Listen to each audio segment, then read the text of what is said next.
princípio, já era o clube dos mais apaixonados, da essência do povão, das periferias, que se expressavam das mais loucas formas. Daí também o título de time do povo, né? Depois temos o verso de Tradições e Glórias Mil. O autor Lauro Dávila faz referência às inúmeras conquistas do Coringão. Naquela época o Corinthians já era o maior campeão paulista, título que era o principal no contexto socioeconômico e geográfico dos clubes. Tinha um peso muito maior no período. Além disso, o Timão tinha ganho também o Rio-São Paulo, que no contexto representava o maior título nacional dos anos 50. Era algo como que um campeonato brasileiro. Tanto que ele virou o Robertão, que depois veio a ser chamado de Campeonato Brasileiro. A Taça Roberto Gomes Pedrosa, que a princípio era disputada só entre Rio e São Paulo, que eram ali geograficamente mais próximos e tinham as duas principais cidades, os principais clubes, a população, maior mídia. Na segunda parte do hino temos o verso Teu Passado é uma Bandeira, que faz referência à luta do clube que saiu da várzea para participar da elitizada e excludente Liga Paulista. O Corinthians lutou pela inclusão de jogadores independente da classe social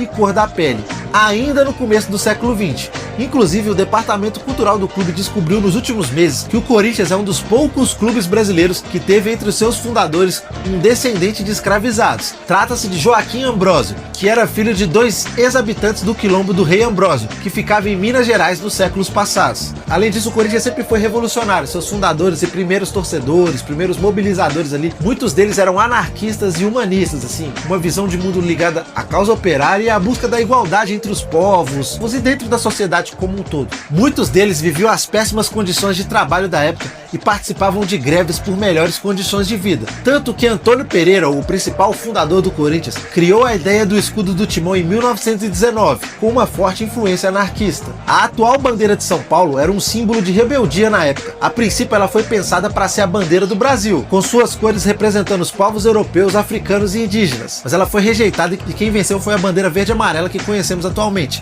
ligada às raízes portuguesas, imperiais e cariocas. O bairro do Bom Retiro, que era o berço do Coringão, tinha forte presença de corintianos e do movimento anarquista. Muitos eram amigáveis às duas ideias, e foi por isso que o Antônio Pereira desenhou um círculo preto que representava um movimento anarquista ao redor da bandeira que hoje é a bandeira do estado de São Paulo, no símbolo do Timão. A cor preta representava o anarquismo, e o círculo tem a ideia de horizontalidade, de igualdade, de debate de ideias entre todos, sem distinção de classes. A bandeira ficou na camisa do Timão, mesmo proibida durante a ditadura Vargas. E desde 1946 ela foi oficializada como símbolo do estado de São Paulo. Depois o hino continua com um verso em referência à origem europeia do Coringão, com as palavras do nosso esporte bretão, que se refere à origem do clube influenciada pelo Corinthians, de Londres, na Grã-Bretanha. O Corinthians paulista, inclusive, poderia ter se chamado Santos Dumont ou Carlos Gomes para homenagear grandes brasileiros da época, mas Joaquim Ambrósio aproveitou